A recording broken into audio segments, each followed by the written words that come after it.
हर खबर पर होगी आपकी पकड़। डाउनलोड कीजिए ABP live app. ABP news देख रहे हैं आप, साथ आपके मैं हूं कुमकुम बिनवाल। 10 दिन बाकी है, लॉकडाउन जारी है देश भर में। इन सब के बीच सबसे पहले आपके सामने रख देते हैं देश भर में कोरोना संक्रमित मरीजों की संख्या आखिर कहां तक पहुंची है। यह आंकड़ा पहुंच गया है 21,000 के पार। पिछले 24 घंटे में 1400 नए कोरोना के केसेस भी आ चुके हैं देश में। 41 लोगों की मौत हो चुकी है। केवल 24 घंटे का आंकड़ा आपको मैं बता रही हूं। कुल 681 लोगों की कुल मिलाकर अब तक मौत हो चुकी है, यानी कि जो आंकड़ा है वो लगातार बढ़ रहा है। देश भर का आंकड़ा आपके सामने हमने रखा, 21,000 के पार पहुंच चुका है आंकड़ा। और देश भर में अब तक कुल मिलाकर 681 लोग अपनी जान गंवा चुके हैं इस मौत के वायरस से। 21,000 आ चुका है आगे आंकड़ा। हालांकि लगातार ये कहा जा रहा है कि 41 लोगों की मौत जो 24 घंटे में हुई है वो पहले के मुताबिक कम है। ये वो राज्य आपको हम दिखा रहे हैं जो अब तक देश के 5 सबसे बड़े हॉटस्पॉट बने हुए हैं। महाराष्ट्र में 5,000 के ऊपर आंकड़ा जा चुका है, 5,652 महाराष्ट्र का मामला। मौत हो चुकी है 200 से ज्यादा। गुजरात नंबर 2 पर आ गया है, जो अब तक नंबर 3 पर था। नंबर 2 पर था दिल्ली, अब नंबर 3 पर आ गया है देश की राजधानी दिल्ली का आंकड़ा। 2002 मामले यहां पर आ चुके हैं। इसके बाद राजस्थान का आंकड़ा आता है 1890। यहां कोरोना संक्रमित मरीजों की संख्या पाई गई है। मध्य प्रदेश का आंकड़ा 1500 के पार। कुल मिलाकर कोरोना के टॉप 5 हॉटस्पॉट आपके सामने हमने रख दिए हैं। इसमें फेरबदल तब्दीली यह है कि दिल्ली जो नंबर 2 पर था वो अब नंबर 3 पर है। और गुजरात डरा रहा है क्योंकि यहां कर्व बढ़ रहा है और नंबर 2 पर आ चुका है हमारे साथ। और अब सीधे लिए चलते हैं आपको, हमारे साथ केंद्रीय मंत्री मुख्तार अब्बास नकवी जुड़ चुके हैं। बहुत बहुत स्वागत आपका नकवी साहब, और बहुत शुक्रिया। बहुत व्यस्त होंगे इन दिनों आप, अपने खासतौर पर वक्त निकाला एबीपी न्यूज के लिए। नकवी साहब, सवाल मेरा वही कि 21,000 पार पहुंच गया है देश भर का आंकड़ा। लॉकडाउन को लेकर, लॉकडाउन एक्सटेंशन के बाद जिस रणनीति के साथ आगे बढ़ रही थी सरकार, क्या अब तक आप उसे सफल मानते हैं? देखिए, 130 करोड़ से ज्यादा हिंदुस्तान के हिंदुस्तानियों की सेहत और सलामती के लिए, उनकी बेहतरी के लिए बहुत मजबूती के साथ सभी लोग प्रधानमंत्री नरेंद्र मोदी जी के नेतृत्व में काम कर रहे हैं। और जिस तरह से सभी समाज के सभी हिस्सों ने लॉकडाउन हो, सोशल डिस्टेंसिंग हो, या जो और भी राज्य सरकारों के, केंद्र सरकार के, स्थानीय प्रशासन के दिशा निर्देशों का पूरी तरह से बहुत डिसिप्लिन के साथ, पूरी तरह से संयम के साथ जिस तरह से पालन किया है, निश्चित तौर से इस कोरोना की लहर से हमें निजात मिलेगी। और हमें विश्वास है, हमें नहीं बल्कि हम पूरे देश को विश्वास है कि जिस मजबूती के साथ हमारे सभी, चाहे वो स्वास्थ्य कर्मी हो, चाहे वो सुरक्षा कर्मी हो, चाहे और भी समाज के लोग हों, वो इस लड़ाई को लड़ रहे हैं, इसमें जो है वो हमारी विजय निश्चित है और कोरोना परास्त होगा। आप क्योंकि विजय की बात कर रहे हैं, जीत की बात कर रहे हैं, और WHO कह चुका है मुख्तार साहब कि अगर इस लड़ाई से हमें लड़ना है तो सोशल डिस्टेंसिंग, लॉकडाउन और टेस्ट टेस्ट टेस्ट, ये बहुत महत्वपूर्ण है समझना कि टेस्ट बहुत ही कारगर यहां पर एक हथियार है इस वायरस से लड़ने का। चीन से आए टेस्टिंग किट पर सवाल खड़े हो रहे हैं। आईसीएमआर ने तो कह दिया 2 दिन राज्यों से कि आप इसे इस्तेमाल ही मत कीजिए। चीन ने जिस तरह से धोखा दिया है, इससे पहले भी दूसरे देश चीन पर इस तरह के आरोप लगा रहे हैं। क्या आपको लगता है कि इस विकट परिस्थिति में बहुत ज्यादा चीन पर निर्भर करना या वहां के प्रोडक्ट्स पर निर्भर करना ठीक होगा? देखिए, हमारी ये लड़ाई बहुत सकारात्मक सोच के साथ, सकारात्मक पहलुओं के साथ हो रही है। हम उसमें कोई नकारात्मक चीज लाना नहीं चाहते, नकारात्मक चीज देखना नहीं चाहते। और हम सबकी, मीडिया समेत हम सबकी जिम्मेदारी है कि देश में जो विश्वास का माहौल है, उस विश्वास के माहौल को हमें मजबूत करना है।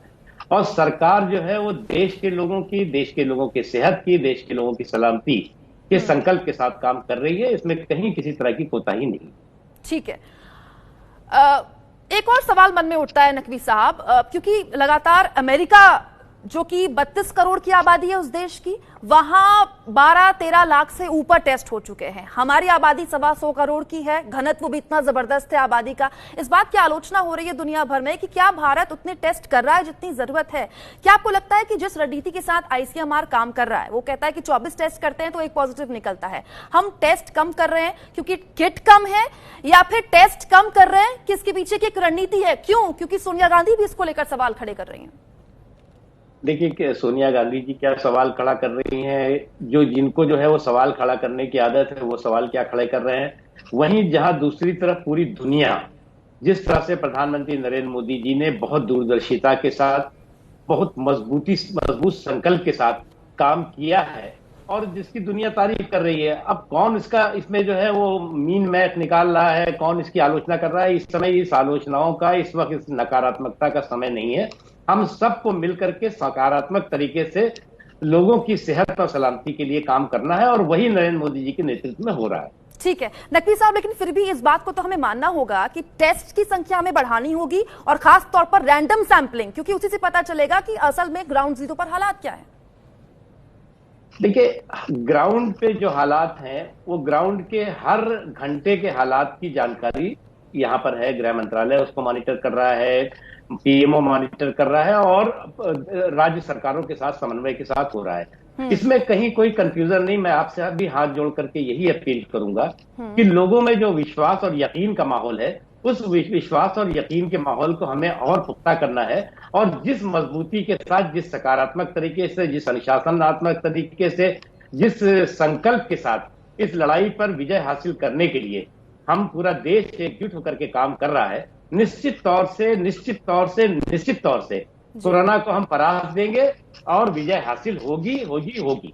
बिल्कुल नकवी साहब, जिस विश्वास बहाली का आप जिक्र कर रहे हैं, आपको जोड़ने का मकसद ही ये है कि जब केंद्रीय मंत्री टीवी पर आकर, नेशनल टेलीविजन पर आकर कोई बात करता है तो लोग भरोसा करते हैं, क्योंकि भरोसा है लोगों को, इसलिए लोग लॉकडाउन का पालन भी कर रहे हैं। लेकिन एक शिकायत भी है, एक गुस्सा भी है कि भारत में क्या कोरोना के केस फैले, उसकी वजह वाकई निजामुद्दीन मरकज है। आपकी निजी राय क्या कहती है?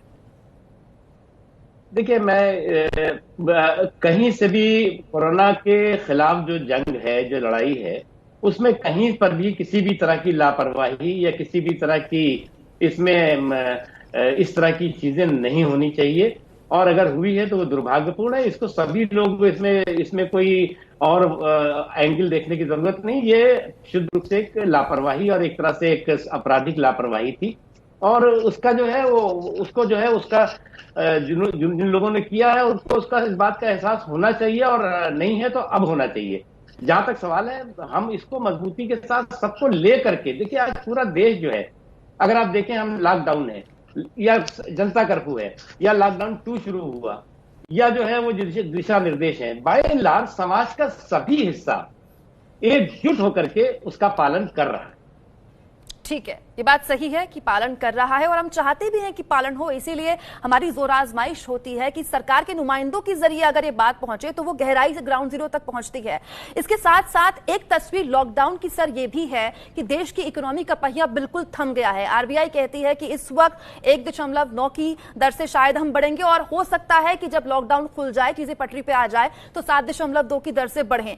क्या आपको लगता है कि इस लॉकडाउन की मार, ये स्याह सच है कि गरीब पर बहुत बुरी पड़ी है?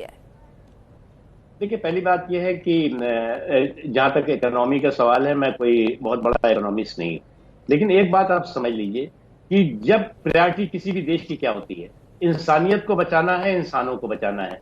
और इकोनॉमी, अगर इंसान हमारा जो है वो सेहतमंद रहेगा, सुरक्षित रहेगा, तो इकोनॉमी भी हमारी सेहतमंद और सुरक्षित होगी। ठीक है, आप इकोनॉमी को लेकर अभी इतनी चिंतित नहीं है, आपके जवाब से लग रहा है। तो मैं एक बार फिर से निजामुद्दीन मरकज की बात करना चाहती हूँ, जमात के लोगों की बात करना चाहती हूँ। हालांकि अब लगातार मौलाना साद की तरफ से ऑडियोज आते हैं, वो ये कहते हैं कि आप प्लाज्मा दीजिए, रक्तदान दीजिए, लेकिन सच तो ये है नकवी साहब कि देश के अलग अलग हिस्सों में न सिर्फ क्वारंटीन का उल्लंघन करते मरकज से जुड़े हुए लोग पाए गए, बल्कि क्वारंटीन से भागते हुए पाए गए। गाजियाबाद में महिला नर्सेस के साथ बदसलूकी करते हुए पाए गए। तो ये बहुत जरूरी है समझना कि अगर हम कोई लड़ाई लड़ रहे हैं तो उसमें मिलकर लड़ें, चाहे वो किसी भी मरकज से जुड़े हुए शख्स हों या फिर किसी भी खास जमात से जुड़े हुए हों।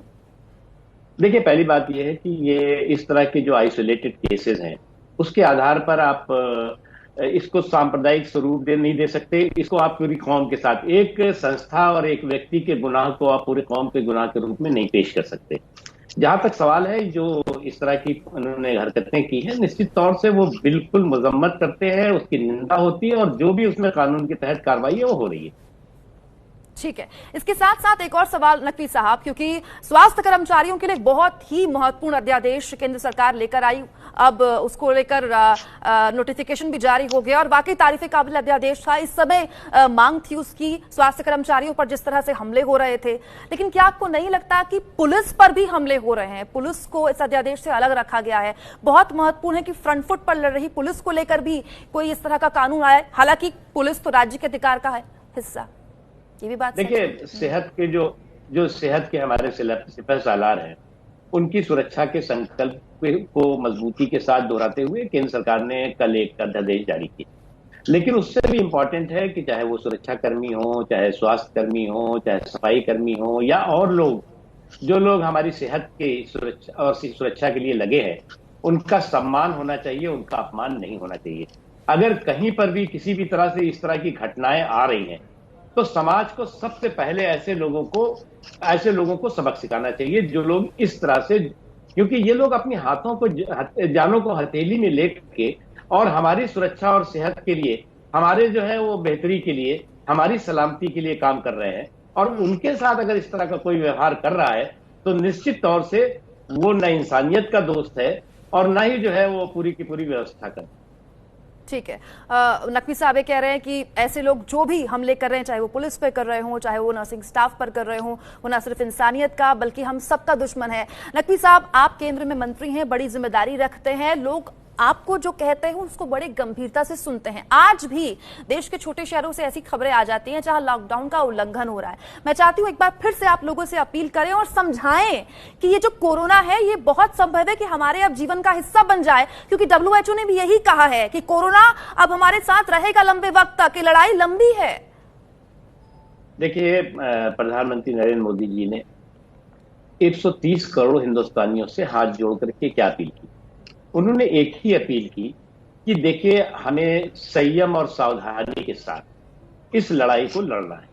कोरोना का जो कहर है, वो कोरोना के कहर जो है वो इंसानियत का दुश्मन है, इंसानों की सेहत और सलामती का दुश्मन है। और उस दुश्मन को हम परास्त कर सकते हैं, उस दुश्मन को हम शिकस्त दे सकते हैं, उस दुश्मन को हम डिफीट दे सकते हैं उसी संयम और अनुशासन के साथ। और वो संयम और अनुशासन शुद्ध रूप से हमारे जो दिशा निर्देश हैं, केंद्र सरकार के हों, राज्य सरकारों के हों, स्थानीय प्रशासन के हों, उसका हमें अक्षरशः पालन करना ही चाहिए। और यही जो पालन किया गया है, सकारात्मक बात यह है, कुछ घटनाएं ठीक है, इतना बड़ा देश है, अगर कुछ घटनाएं हुई वो भी नहीं होनी चाहिए। लेकिन अगर आप पॉजिटिव चीज देखिए कि देश ने एकजुट होकर के एक मजबूती के साथ इतने दिनों तक लॉकडाउन के दिशा निर्देशों का पालन किया, सोशल डिस्टेंसिंग का पालन किया, और ये देश के लोगों की संकट के समय जो संकल्प की शक्ति है उसको दर्शाता है, उसको दिखाता है।